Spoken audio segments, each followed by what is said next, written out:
முந்திரிக்காடு பிரச்சனை தீவிரமாகுது, போலீஸுக்கும் நமக்கும் பிரச்சனையாகுது, நிறைய தோழர்கள் மீது வழக்கு வருது, தலைமுறை ஆக வேண்டிய சூழல் வருது நிறைய பேர். அப்போ இவங்களை பாதுகாக்க வேண்டிய அவசியம் தமிழரசுக்கு அமைப்புக்கு இருக்கு. வந்து இந்த பிரச்சனைலாம் தாண்டவம் ஆடி மேலே வரப்ப புலவர் என்ன பண்ணிடுறாரு, இனி நான் உங்க கூட இருக்க முடியாதுன்னு புரிஞ்சுது. யாரு தமிழரசு கூட இருக்க முடியாது. ஒரு ஊரில் வந்து காருமாங்குடின்னு ஒரு ஊரில் ஒரு பட்டியல் சமுதாயத்தை ஒருத்தரை கொண்டுடுறாங்க. அதுக்கு என்னெல்லாம் அனுப்புறாரு, போய் அதை ஆய்வு பண்ணிட்டு வர சொன்னார். அப்போ அது சாதிய பிரச்சனையாக தான், அதுக்கு முக்கியத்துவம் கொடுக்கும். சாதி பிரச்சனைக்கு முக்கியத்துவம் கொடுக்குற ஒரு தலைவராக அவர் இருக்கார் தமிழரசு. அது தாண்டி மக்கள் விவசாயிகள் பிரச்சனைக்கும் இது பண்றாரு. அப்புறம் புதிய கல்விக் கொள்கையை எதுக்குறாரு. புதிய கல்விக் கொள்கை என்பது வெறும் வெளிவேஷம்னு புத்தகம் போடுறாரு. இது முதல் சம்பவமா திருவாரூர்ல வந்து இந்த தியாகராஜர் ஆராதனை நடக்குது. அதுக்கு ராஜீவ்காந்தி வர மாதிரி இருந்தது. அந்த அதுக்காக இவர் என்ன பண்ணிடுறாரு, முதல் இதா வந்து காவிரி வறண்டு கிடக்கியல் களியாட்டம் உனக்கு தேவையா அப்படின்னு ஒரு கோஷத்தை முன் வச்சு குடமுருட்டி பால வெடிகுண்டு சம்பவங்கள் நடக்குது தெரியுது. அதுதான் முதல்ல பார்த்தா அந்த போஸ்டர்ல கீழே தமிழ்நாடு விடுதலை படை. அது எங்களுக்குலாம் அப்பதான் முதல்ல தெரியுது படை. ஏன்னா படை அரியலூர் இது வந்து வேற, குடமுருட்டி முதல் சம்பவம் தான் குடமுருட்டி அப்படின்னு சொல்லி அதை முன்வைக்கிறது தான் அதனுடைய நோக்கம். அப்புறம் ஈழத்தமிழர்களுக்கான ஆதரவு தெரிவி, அவங்களுடைய தனிநாட்டை அங்கீகரி. இந்த ரெண்டு தான் முக்கிய கோரிக்கை. ரெண்டு தான் வெகுஜன மக்களுக்கு இது என்ன நியாயங்கிறத தெரிய சொல்ல வைக்கணும். உயிருக்கு வந்து சேதாரம் இருக்காம ஆனா பிரச்சனை பேசப்படணும். இதுதான் அந்த இது நோக்கம். அப்போ அரியலூர் நிகழ்ச்சி. அப்போ அரியலூர் அந்த மருதியாற்று பாலம், மருதியாறு, அதில் என்ஜின் உட்பட ஒரு 7-8 பெட்டி கவுந்தது. அதில் நிறைய பேர் உயிரிழப்பு. அடுத்த நாள் காலையில் பார்த்தா பெரிய இது ஏறக்குறைய தமிழரசன் அதில் மிகப்பெரிய வருத்தப்பட்டார்.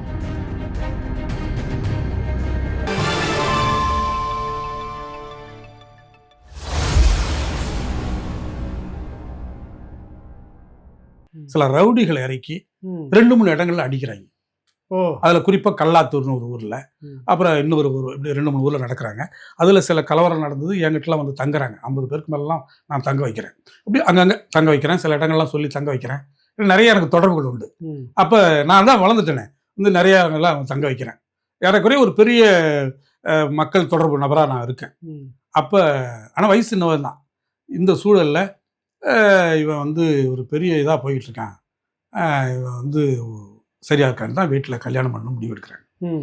அப்போதான் நான் என்ன பண்ணுறேன், படித்த பொண்ணு வேணாம் நான், ஏன்னா அது வந்து அதுக்கு தகுந்த டேஸ்ட்டை எதிர்பார்க்கும்.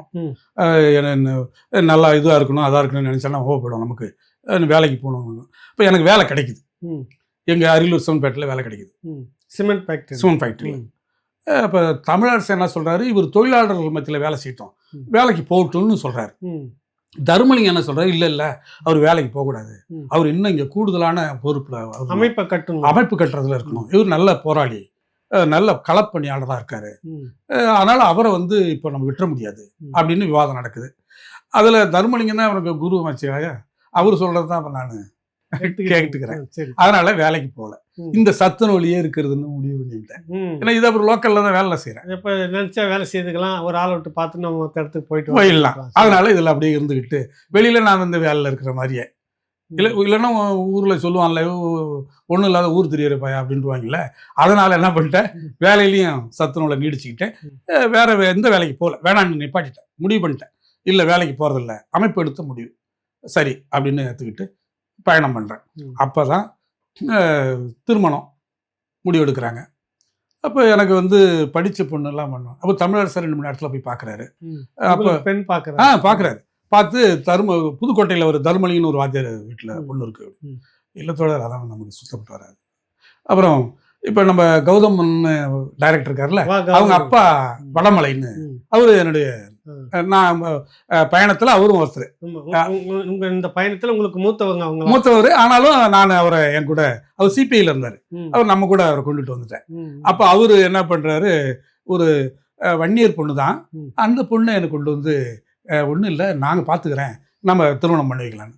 இல்லை தொடரலாம், வேண்டாம் வம்பா போடு, எதுக்கு பிரச்சனையா அது, அதெல்லாம் அந்த நேரத்தில் பிரச்சனைக்குள்ள, இப்போ அதெல்லாம் வேண்டாம் தொடர் அப்படின்னு.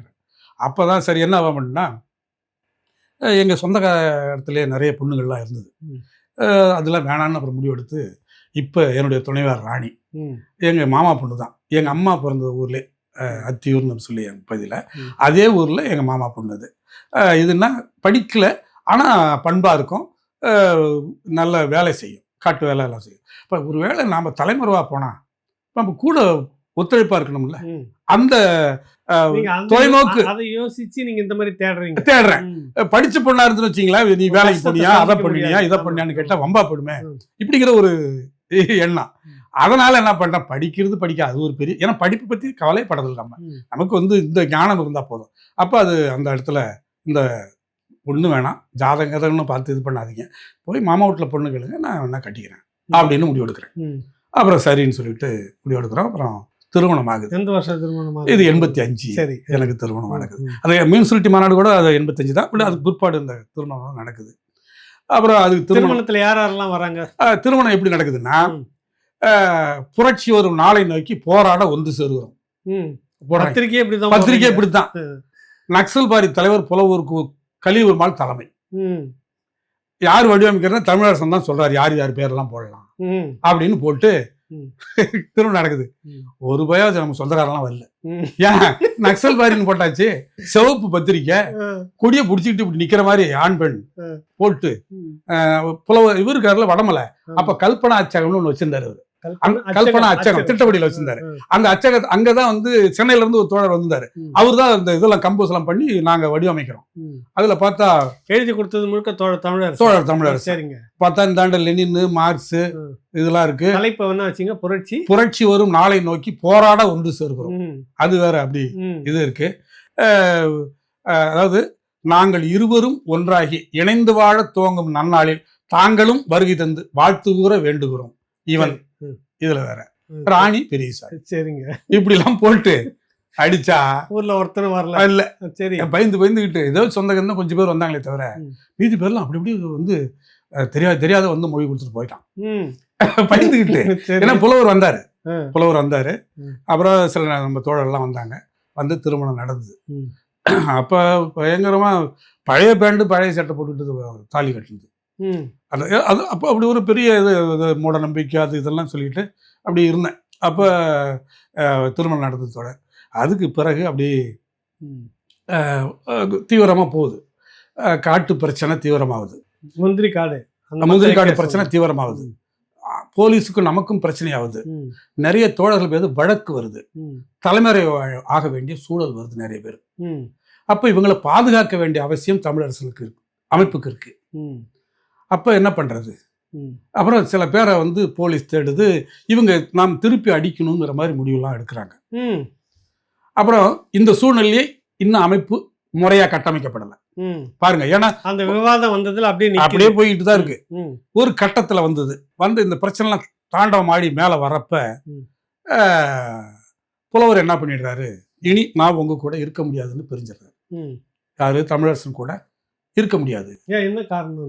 என்னன்னா, நான் தனிநாடுங்கிறத முன் வைக்கிறாரு. அடுத்தது வந்து அவர் வந்து இப்போதைக்கு ஆயுத போராட்டம் பாதை தப்பு. எனக்கு தெரியும், நாம இப்போ வந்து வெகுமக்களை திரட்டுறதா தவிர, வெகுமக்களை திரட்டி போராட்டங்களுக்கு தவிர ஆயுத குழுக்களுக்கு கவனம் செலுத்துறது தப்புங்கிறாரு.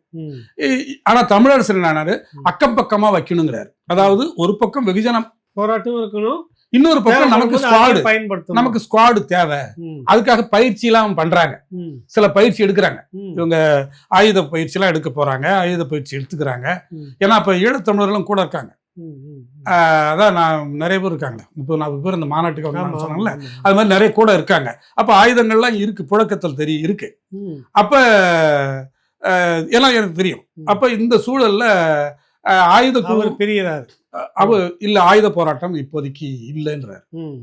அது வந்து இப்போதைக்கு தவறு அப்படிங்கிறாரு. வெகுஜன மக்களை திரட்ட மட்டும்தாங்கிறாரு. இவரு அதுல மாறுபடுறாரு. அப்புறம் தனிநாடு சுயநல உரிமையா இந்த பிரச்சனை வேற இருக்கு, இதுல அவர் வெளியே போயிடுறாரு. அதுல தனிநாடு சுயநல உரிமைங்கிறத காட்டிலும் ஆயுத போராட்ட விஷயத்துல முக்கியத்துவம் கொடுக்கிறாருங்கிறது தான் புலவருக்கு முரண்பாடு வந்து. ஒரு கட்டத்துல ஒரு 30 பேருக்கு மேல ஈழத்துக்கு போய் பயிற்சி எடுத்துட்டு வர்றதுன்னு ஒரு முடிவு எடுத்தது. ம். அதுல நானும் ஒரு ஆளா கூட இருந்தேன். இந்த தமிழரசனுடைய பிரிவுல அதுக்கு பிற்பாடு அங்க போய் பயிற்சி எடுத்துக்கிட்டே வந்துடுறதுன்னு அதை புலவர் மறுக்கிறாரு. ஏயா அவன் இங்க வந்து பயிற்சி எடுத்துக்கிட்டு போறான், இங்க எல்லாம் நான் இது பண்ணிட்டு இருக்கேன், நீ போய் அங்க போன நான் அடிபட்டு சாக போறியா அப்படின்னு சொல்லி புலவர் கேட்கிறாரு. ஆனா இவரு என்ன பண்றாரு, அந்த களத்துல நின்று பயிற்சி எடுக்கிறது இன்னும் கொஞ்சம் நமக்கு, ஏன்னா இங்க களம் இல்லைல்ல, அங்க இப்ப நேர சண்டை போட்டுக்கிட்டு இருக்க களம், அங்க நேரடியாவே இவங்களும் போய் நம்ம பயிற்சி எடுத்துக்கிட்டு சண்டையும் போட்டுக்கிட்டு ட்ரைனிங்கோட வருமே அப்படின்னு இங்க முடிவு எடுக்கிறார். இவர் முடிவு எடுத்து பிளான் எல்லாம் பண்ணிட்டாரு. ஆனா அப்புறம் புலவருடைய இதுல அட்வைஸ்ல இல்ல தமிழரசன் நீ வந்து தப்புன்னு சொல்லிடுறாரு. அப்புறம் அதுல நிப்பாட்டிடுறாரு. அப்புறம் இங்கேயே பயிற்சி எல்லாம் எடுக்கிறாங்க, நடக்குது. அந்த பயிற்சி எல்லாரும் எடுத்துக்கிறாங்க. அப்ப அந்த மாதிரி அதாவது ராணுவ பயிற்சி இங்கெல்லாம் நடந்தது. அப்ப இந்த பயிற்சி எடுக்கலாம் அதுல இருக்கீங்க, நானும் அதுல ஒரு நபர் தான் வச்சுங்களேன் இருக்கேன். அப்ப இதுல நான் உங்களுக்கு பொலிட்டிக்கல் லெவலும் வளர்ந்துட்டேன், வந்துட்டு கமிட்டி லெவல்லாம் இருக்கேன் நான். அப்ப இந்த இடத்துல என்ன பண்றாங்க, இவரு புலவர் வந்து இது சரியில்லை அப்படின்னு பிரிஞ்சிடறாரு. இப்ப புலவர் இவருக்கு வந்து என்னன்னா அடுத்தது நடவடிக்கைகளுக்கு முக்கியத்துவம் தர்றாரு. அதாவது இந்த போராட்டம், அதுக்கு அடுத்தது வந்து சின்னதா ஒரு ஊர்ல வந்து காருமாங்குடின்னு ஒரு ஊர்ல ஒரு பட்டியல் சமுதாயத்தை ஒருத்தரை கொண்டுடுறாங்க. அதுக்கு என்னெல்லாம் அனுப்புறாரு, போய் அதை ஆய்வு பண்ணிட்டு வர சொன்னார்.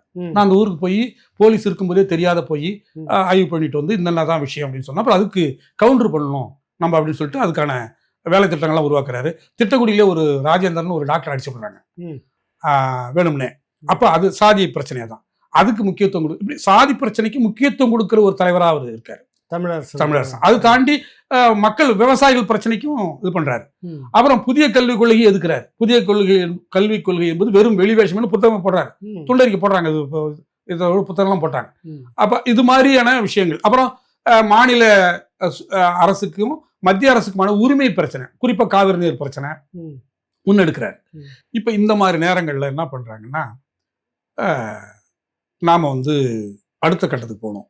அப்பதான் சில பண நடவடிக்கைகள் போகணும், ஆயுதம் வேணும், நிறைய பேர் தலைமறைவா இருக்காங்க, பயிற்சி பண தேவை. அதுக்காகத்தான் சில தனிநபருக்கு போறதா அரசு கிட்ட போறதா இப்படி போகும்போது தனிநபர் போறதை அவங்க தவிர்த்துறாங்க. அரசோட நேரடியாக அரசு பணத்தை எடுக்கிறதுக்கு போது தான் சில வங்கிகள் அவங்க திட்டமிட்டதுக்கு காரணம்.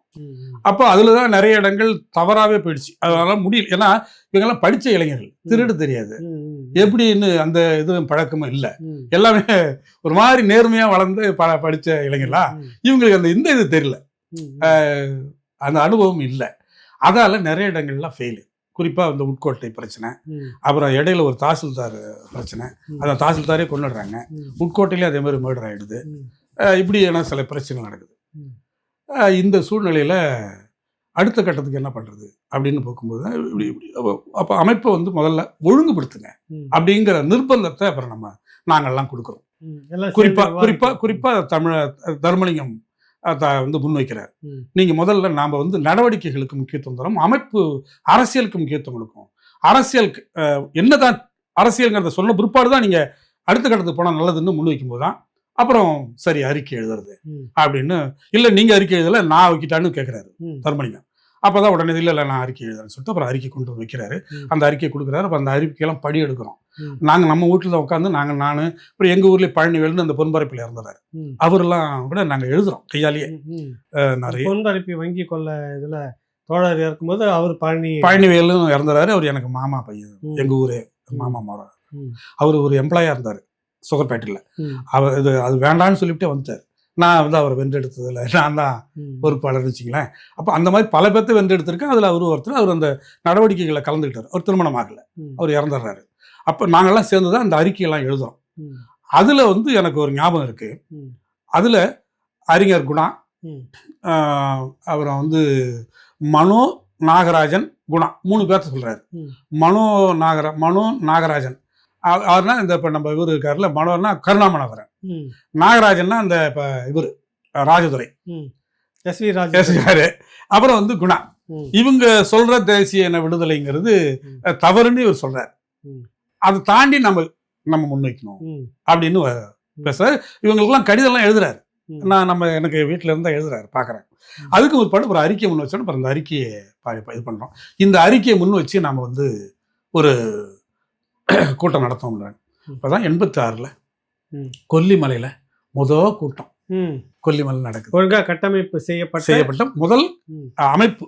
அந்த அமைப்புக்கு பேரு முதல் கூட்டம்னு சொல்லலாம். அப்ப அந்த அமைப்புக்கு பேரு தமிழ்நாடு பொது உடைமை கட்சி அப்படின்னு வச்சாரு பேரு. அதனுடைய இராணுவ அமைப்பு இருக்கு இல்லையா, ஆயுதந்தாங்கி அமைப்பு, அதுக்கு பேர் தான் தமிழ்நாடு விடுதலை படை அப்படி. இது எல்லாம் கட்டிடுறாரு. இது முதல் சம்பவமா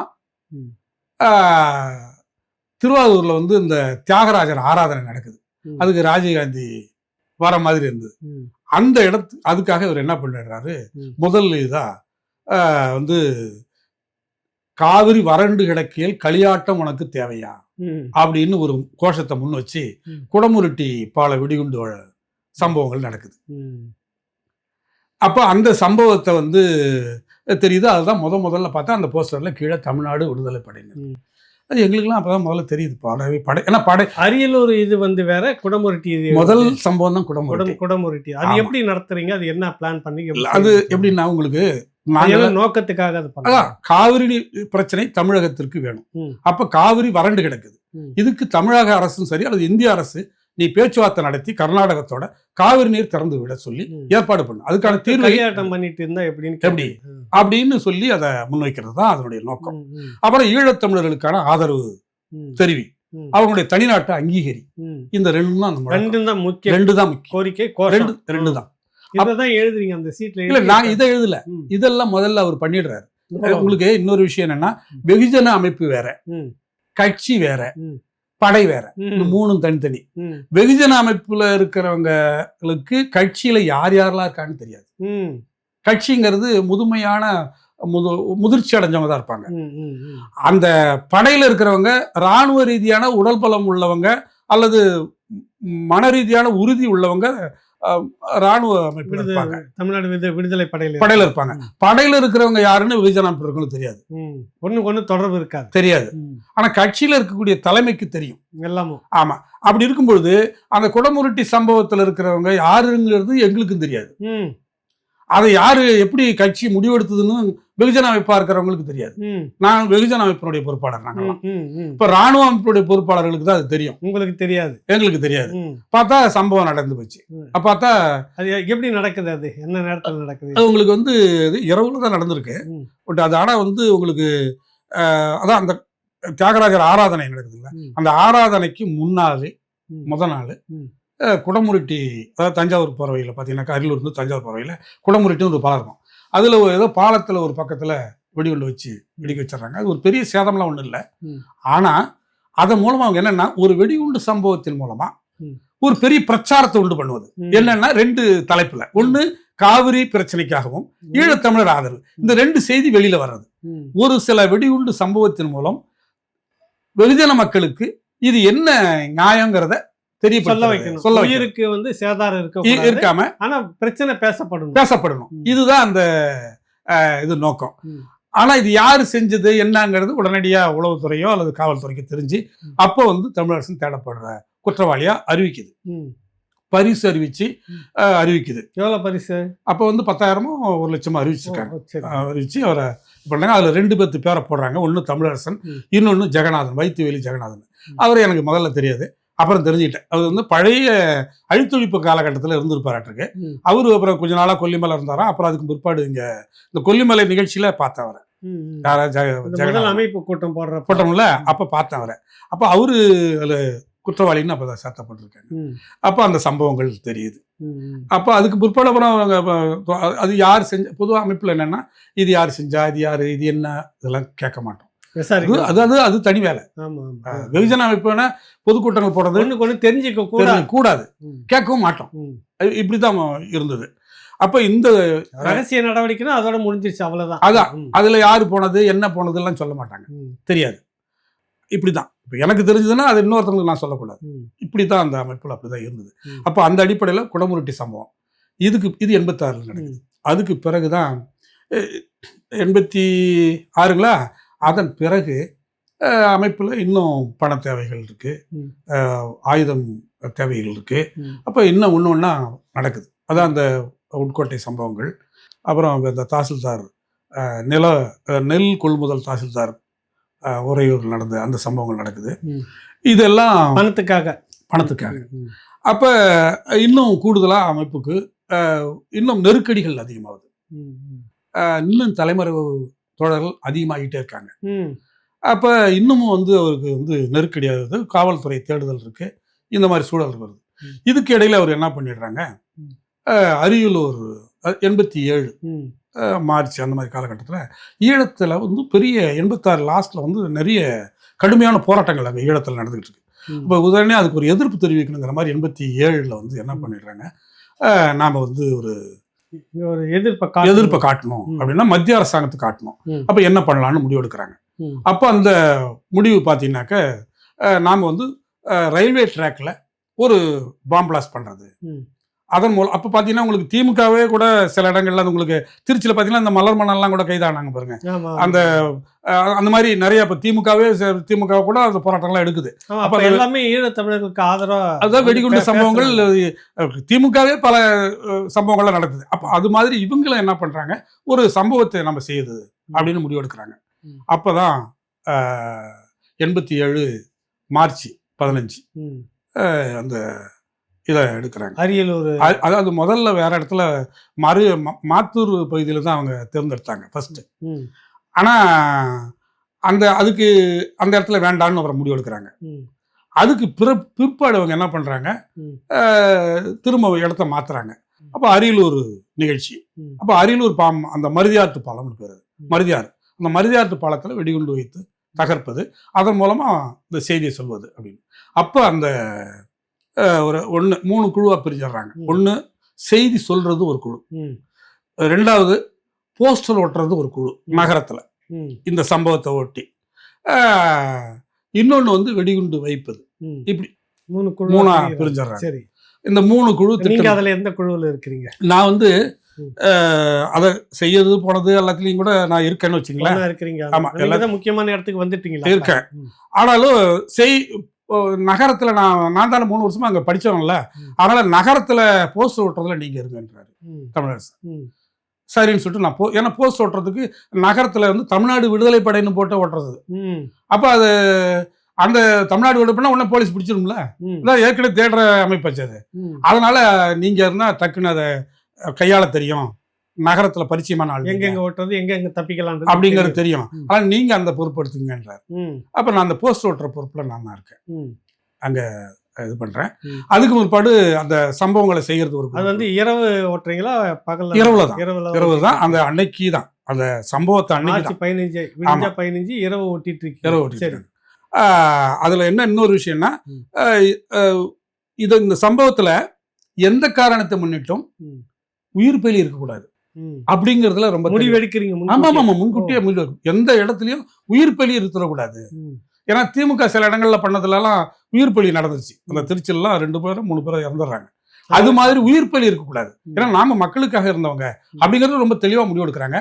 அப்ப அதுக்கு தகுந்த மாதிரி என்ன பண்ணோம்னா 2:30 மணிக்கு மேல 5 மணி வரைக்கும் பயணிகள் வண்டி கிடையாது. போனா இந்த பாறை வண்டின்னு சொல்லுவோம்ல, அந்த குட்ஸ், அதுதான் போனா போவோம். இதுக்கு இடையில பயணி வண்டி இல்லை. எனவே பயணிகள் வண்டியை நம்ம இல்லாத நேரமா நம்ம எடுத்துக்கலாம் அப்படின்னு முடிவு எடுக்கிறாங்க. அப்பதான் முதல்ல 2:30 மணிக்கு மேல பல்லவன் போன பிற்பாடு ராக்போர்ட் எக்ஸ்பிரஸ் போகும். அது பாத்தீங்கன்னா உங்களுக்கு 4:55 5 மணிக்கு தான் வரும். இந்த இடைப்பட்ட நேரத்தை அவங்க தேர்ந்தெடுத்து அங்க வெடிகுண்டு வைக்கணும் முடிவெடுத்து அந்த வெடிகுண்டு வெடிக்க வைக்கிற இருப்பாங்க. அப்போ அந்த வெடிகுண்டு சம்பவத்தை அதே மாதிரி வெடித்த உடனே இப்போ சொல்லணும். ஆமா, அவர் சொல்ற பொறுப்பு தமிழரசனுக்கு பொறுப்பு. அவர் தான் 2 வீலர் வச்சிருந்தாரு. அந்த 2 வீலர்ல போய் பக்கத்துல அது அரியலூருக்கும் அடுத்த ஸ்டேஷன் சில்லக்குடிங்கிற ஸ்டேஷன். இந்த சில்லக்குடி ஸ்டேஷன்ல அவர் போய் சொல்லிடணும் அப்படிங்கிறது கணக்கு. அப்போ அந்த அடிப்படையில போஸ்டர் ஓட்டுற பொறுப்புக்கு நாங்க போயிடுறோம். ஒரு டீம் வைக்கிற டீம் அது தனியா போயிடுது. செய்தி சொல்றது இவர் பொறுப்பு. அப்ப இவர் என்ன பண்றாங்கன்னா, ஒரு பக்கம் தமிழரசன் செய்தி சொல்றதுக்கு ஒரு துண்டறிக்கையில் எழுதி வச்சிருந்திருக்காரு. இது மாதிரி அரியலூர் மரியாதை பாலம் வெடிகுண்டு வைத்து தகர்க்கப்பட்டது, பயணிகள் வண்டியை நிறுத்தி கொள்ளவும். இதான் அதுல சிவப்புல எழுதி வச்சிருந்திருக்காரு. ஆனா என்ன நடந்ததுன்னா 3 மணிக்கு வெடிக்க வைக்கணும்ன்றது திட்டம். 3 மணிக்கு கரெக்டா வெடிக்கல. 3:05 பாக்குறாரு, 3:10 பாக்குறாரு, வெடிக்கல. அப்போ பக்கத்து கூட இருந்தவர் சரவணன்னு ஒருத்தர் இந்த வெடிகுண்டு வழக்கில் கூட அப்ரூவராக மாறினார். அவர் அந்த பக்கத்துக்காரர் தான்.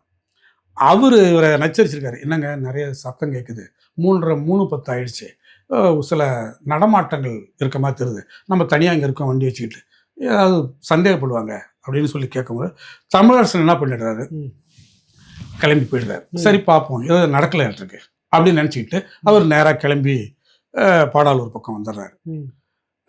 ஆனால் 3:20க்கு இவங்க வெடிகுண்டு வெடிச்சிருது. வெடிகுண்டு வெடித்த உடனே சில்லக்குடிக்காரங்க, மேத்தாளுங்கிற பக்கத்து ஊருக்காரங்களாம் போய் சில்லக்குடியில் சொல்கிறாங்க, இது மாதிரி ஏதோ தெரில. அப்போல்லாம் உங்களுக்கு வெடிகுண்டு பொருளை நிறையா இருக்கும். அப்போ இவங்க போய் சொல்கிறாங்க, இது மாதிரி ஏதோ தெரில, ஸ்டேஷன்லேயே மாஸ்டர் சொல்கிறாங்க, சொல்லியிருக்காங்க. அப்போ அந்த ரயில்வே ஸ்டேஷன் மாஸ்டர் என்ன சொல்கிறேன், என்ன இப்படி சொல்கிறாங்களா, கொஞ்சம் போயிட்டு வாங்களா நீங்களும் போயிடுங்க. அப்போ இருட்டு, இவங்க கொஞ்சம் தூரம் போயிட்டு ஏங்க அது பயமாக இருக்கு அப்படின்னு சொல்லிட்டு இவங்க யாரும் போகல. ஆனாலும் அந்த சில்லக்குடி ஸ்டேஷன் மாஸ்டர் என்ன சொல்கிறாரு, இதெல்லாம் எங்கள் சார்ஜ் ஷீட்டில் வருது, நான் அதுக்காக தான் இதை தெளிவாக சொல்கிறேன், இன்னும் முதல்ல நடந்து நமக்கு தெரியாதுல்ல, இப்படி சார்ஜ் ஷீட்டில் சொல்லப்பட்டிருக்கு. அப்போ இவர் என்ன பண்ணுறாரு, அரியலூர் ஸ்டேஷன் மாஸ்டர் ஃபோன் பண்ணி, இது மாதிரி மேத்தாள்காரங்க வந்து சொல்கிறாங்க, நான் என்ன பண்ணுறது, இது மாதிரி சம்திங் ராங், ஒரு பெரிய வெடிச்சத்தமும் வெளிச்சமும் தெரிஞ்சுங்கிறாங்க அப்படின்னு சொல்கிறாங்க. மாஸ்டர் வந்து அரியலூர் ஸ்டேஷன் மாஸ்டருக்கு கேட்க சொல்கிறாரு. அரியலூர் ஸ்டேஷன் மாஸ்டர் என்ன, ஏன்னா அவர் தான், அவர் ஸ்டேஷனில் தான் முதல்ல ட்ரெயின் வரும், அப்புறம் தான் இங்கே செல்லக்குடிக்கு வரணும். அதனால அரியலூர்காரருக்கு ஒரு செய்தி சொல்லிடுறாரு. அரியலூர்காரர் என்ன பண்ணுறாரு, நேராக திருச்சி கண்ட்ரோல் ஆஃபீஸுக்கு அடிக்கிறாரு, இது மாதிரி சில்லக்குடிக்காரர் என்கிட்ட சொல்கிறாரு அப்படின்னு. சில்லக்குடிக்காரர் திரும்பவும் இங்கே கண்ட்ரோல் ஆஃபீஸுங்க அவரும் சொல்லிடுறாரு. உடனே கண்ட்ரோல் ஆஃபீஸர் என்ன சொல்கிறாரு, அரியலூருக்கு ஃபோன் பண்ணி, திருச்சியிலேருந்து நீங்கள் வண்டி வந்ததுன்னா அங்கே டிரைவர்கிட்டையும் ஸ்டேஷன் மாஸ்டர்கிட்டையும் டிடிஆர் எல்லாத்திட்டையும் கையெழுத்து வாங்கிக்க, அந்த இடைப்பட்ட தூரத்தில் 40 கிலோமீட்டர் ஸ்பீடில் மட்டும் வர மாதிரி பார்த்து வர மாதிரி சொல்லு அப்படின்னு சொல்லி இன்ஸ்ட்ரக்ஷன் கொடுத்து அனுப்புங்கிறாங்க. அதே மாதிரி 3:20க்கு வெடிச்சது, முடிச்சிருது. 4:55க்கு தான் ட்ரெயின் வந்துருக்கு. வந்து டிடிஆர்கிட்ட கையெழுத்து வாங்குறாரு, ஸ்டேஷன் மாஸ்டர் எல்லாத்திட்டையும் கையெழுத்து வாங்குறாங்க. அதில் என்ன போடுறாங்கன்னா, ஒரு பெரிய வெடிச்சத்தமும் வெளிச்சமும் தெரிஞ்சதாக மக்கள் சொல்லப்படுது, எனவே இந்த இடைப்பட்ட தூரத்தில் நீங்கள் 40 கிலோமீட்டர் ஸ்பீடில் போகணும், பார்த்து போகணும் இப்படின்னு ஒரு இன்ஸ்ட்ரக்ஷனோட வருது வண்டி. அதை இன்ஸ்ட்ரக்ஷன் பார்த்தாங்களா பார்க்கலன்னு தெரியல, பாலம் தகர்க்கப்பட்டிருக்கு. உடஞ்சிருந்த பாலத்தில் வண்டி கவுந்துருது. அதில் இன்ஜின் உட்பட ஒரு 7-8 பெட்டி கவுந்துருது. அதில் நிறைய பேர் உயிரிழப்பு. அடுத்த நாள் காலையில் பார்த்தா பெரிய இது, ஏறக்குறைய தமிழரசன் அதில் மிகப்பெரிய வருத்தப்பட்டான்னு அழுதார், எங்கள்கிட்டயே அழுதார். நான் எந்த மக்களுக்காக என்னை அர்ப்பணிச்சனோ, ஏன்னா அவர் பிஇ அப்போவே கோயம்புத்தூர்ல பிஇ படிச்சவர், அதே மாதிரி பொறியியல் படிச்சவர். இவர் எல்லாம் 2 MA, எல்லாருமே பட்டதாரிகளா இருக்காங்க. நிறைய பேர் படிச்சு விட்டு வேலை வேணான்னு வந்த இளைஞர்கள், என் உட்பட வேலை வேணான்னுட்டு வந்த இளைஞர்கள், நம்ம போய் மக்களை சாகிற மாதிரி ஆக்கி விட்டோமே, எந்த மக்களுக்கு நம்ம 15-20 வருஷம் உழைச்சோமோ அது எல்லாம் வீணாயிடுச்சு, இந்த மக்களுக்கு நம்ம துரோகம் பண்ணிட்டோமே அப்படின்னு வருத்தப்பட்டு அழுதார். அப்புறம் சரி, நம்ம அதில் என்ன முழக்கம் வச்சப்படுதுன்னா, காவிரி நீர் பிரச்சனை தீர்க்கப்படணும் அப்படிங்கிறதும், ஈழத்தமிழர்களுக்கு ஆதரவு, 2 வகையான போஸ்டர் தான், அதுலேயும் இதே கோரிக்கை தான். அப்போ இந்த 2 வகையான கோரிக்கை தான். பட் இருந்தாலும் இந்த உயிரிழப்பு வருது இல்லை, அது வந்து பெரிய மைனஸ் பாயிண்ட்ல ஆயிடுச்சு. தமிழரசன் அதில் ரொம்ப வருத்தப்பட்டார். சரி, இதை மாற்றி அடுத்த கட்டத்துக்கு போகணும் நம்ம அப்படிங்கும்போது அப்புறம் அமைப்பு அடுத்த கட்டத்துக்கு கொண்டு போகிறதுக்கான முயற்சிகள் மேற்கொள்கிறார். இப்போ இந்த வழக்கில் தமிழ்நாடு முழுக்க துருவி பண்ணுறாங்க. அதில் குறிப்பாக அந்த பகுதியில் நிறைய பேரை தேடுறாங்க. கிட்டத்தட்ட 500-600 பேருக்கு மேலே விசாரணைக்கு உள்ளாக்கப்படுறாங்க. எல்லா கட்சி தரப்புல இருந்தும் பிடிக்கிறாங்க. அதுல ஆதரவுன்னு பேசினவங்க எல்லாரையும் பிடிச்சி விசாரிக்கிறாங்க. அப்ப தென்தமிழன் கருணாகரன் அவங்க எல்லாம் மாட்டுறாங்க அங்க. அப்புறம் அதே சம்பந்தம் இல்லாத ஆதரவாளர் தான் மாற்றாங்க. தென்தமிழனும் கருணாகரன் அவங்க தான் முதல்ல அமைப்பு ரீதியா மாற்றுறவங்க. அமைப்பு இல்லாத ஆதரவாளராக இருந்தவங்க 2-3 பேர் மாற்றுறாங்க. அதுக்கு பிற்பாடு தான் என்ன வந்து போலீஸ் வருது. அவங்களுடைய ஸ்டேட்மெண்ட் அடிப்படையில் இப்படி திட்டக்குடி பக்கம் ஒரு சத்துணவு அமைப்பாளராக இருந்தார், அவர் எங்களுக்கு தொடர்பாளர் தான். தமிழரசன் வந்துட்டு 2 விதமாக சொல்கிறாங்க. ஒன்று, காவல்துறையரே வந்து உளவுத்துறையாக சேர்ந்து சிவிலில் வந்து மக்களை சேர்ந்து அடித்து தான் கொண்டாங்க அப்படின்னு. இல்லை அது வந்து முழுக்க தெரியாமல் நடந்து மக்களே அடித்து தான் கொண்டாங்க அப்படின்றது உங்களுக்கு என்ன தகவல் உங்கள் ஆய்வில் நீங்கள் எனக்கு வந்து நான் உள்ளே இருக்கும்போதே நிறைய தகவல்கள் வந்தது, செய்திகள் வந்தது. சில பேர் வருவாங்கள்ல, ஒவ்வொருத்தரும் எங்கள் உறவினர், தென் தமிழனுடைய உறவினர்கள், கருணாகரனுக்கான அவங்க உறவினர்கள்லாம் வருவாங்க இல்லையா. அப்போ இந்த தகவல்கள்லாம் சேகரிக்கிறோம். வெளியிலேருந்து எங்களுக்கு சில தொடர்புகளும் இருந்தது. அப்போ உள்ளே இருக்கும் போதே சில தொடர்புகள் வரும்போது அந்த செய்திகள்லேருந்து வந்தது என்னென்னா, பொதுவாக வந்து எப்படின்னா, தோழர் வந்து என்னுடைய நிறுவனமான S health care solution multi speciality physiotherapy clinic Shanthi colony, Anna Nagar, சென்னையில் 15 வருடங்களுக்கு மேலாக இயங்கி கொண்டு வருது. சென்னையில் பல பகுதியில் எங்களுடைய பிரான்ச்சஸ் இருக்குது. மேலும் இதை தொடர்பு கொள்வதற்கு 9600038046 அப்படிங்கிற எண்ணை தொடர்பு கொள்ளலாம், அல்லது 9150211185 அப்படிங்கிற எண்ணுக்கு தொடர்பு கொள்ளுங்கள். உங்களுடைய ஆலோசனைக்காகவும் அப்பாயின்மெண்ட்டுக்காகவும் இந்த நம்பரில் தொடர்பு கொள்ளலாம். உங்களுடைய சந்தேகங்களுக்கு வாட்ஸ்அப் மூலியமாகவும் எங்களிடத்தை தொடர்பு கொள்ளலாம். உங்களோட சந்தேகங்களை நீக்கிறதுக்காகவும் ட்ரீட்மெண்ட் குறித்த தெளிவான விளக்கத்தையும் நான் உங்களுக்கு வாட்ஸ்அப் மூலியமாக சொல்கிறோம். ஆன்லைன் கால்லையும் எங்கள்கிட்ட அப்பாயின்மெண்ட் இருக்குது.